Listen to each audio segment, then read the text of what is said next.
They got your boy for $500. Walk with me.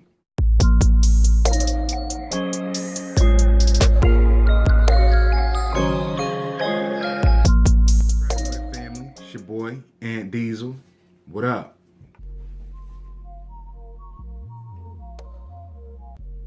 Scammer. Told you about it. Thought I did. Well, listen to my story as it unfolds. I was talking to my wife. I wanted to talk to y'all today about the day I got scammed for $500. Might not be a lot of money to a lot of people, but to me, that meant everything when it was going out. I had just started my career.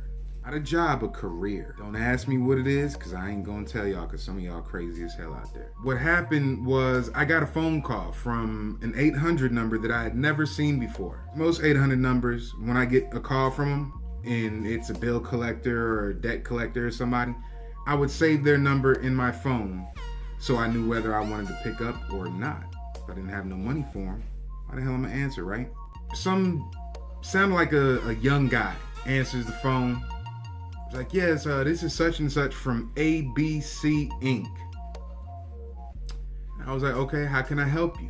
Right here, we have records that indicate that you owe $695 or some crazy outlandish number that I've never even seen or was even on my credit report. So I'm like, I don't know who the hell you are, but I'm not just throwing money at anybody that just calls me out the blue saying I owe them money. If I've never known you, you've never lent me shit, right? You would think.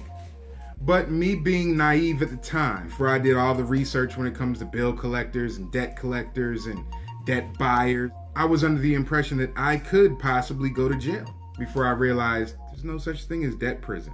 I'm talking to this guy and he's like, yeah, so in 1999, mind you, this is about 5 years ago.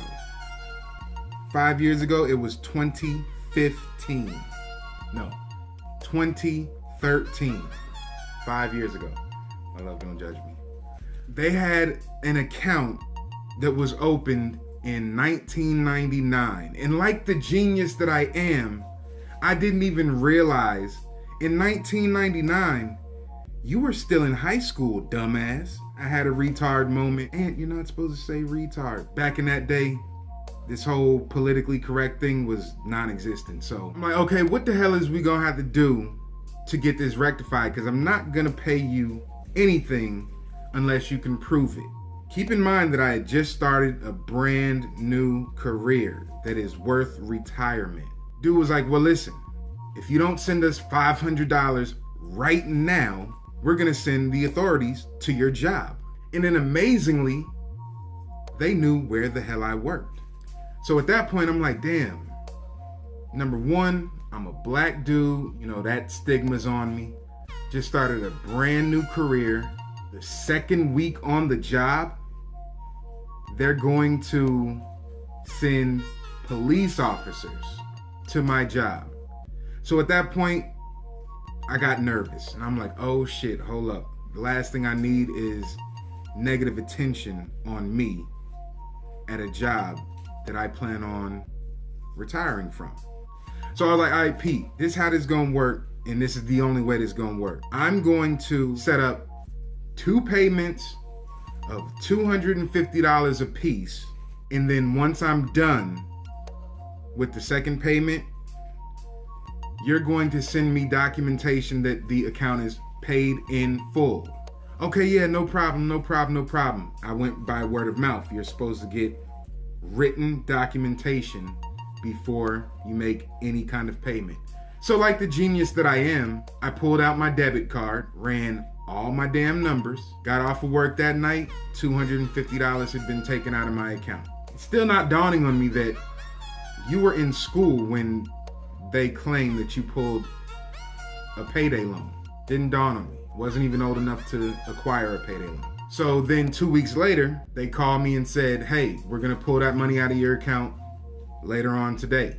All right, bet. Then I noticed another $250 out, and then I'm like, whew, dodged that bullet. No negative attention at the workplace. Everything's cool. Before I hung up the phone with them, when they said they were gonna take the payment, I said, the minute that payment's taken out, you guys are gonna mail me some form of verification that it has been paid in full, correct? Yeah, we got the paper already drawn up. Once that payment's out and it's been received, we're gonna go ahead and mail that out to you. All right, bet. They never asked me for my address.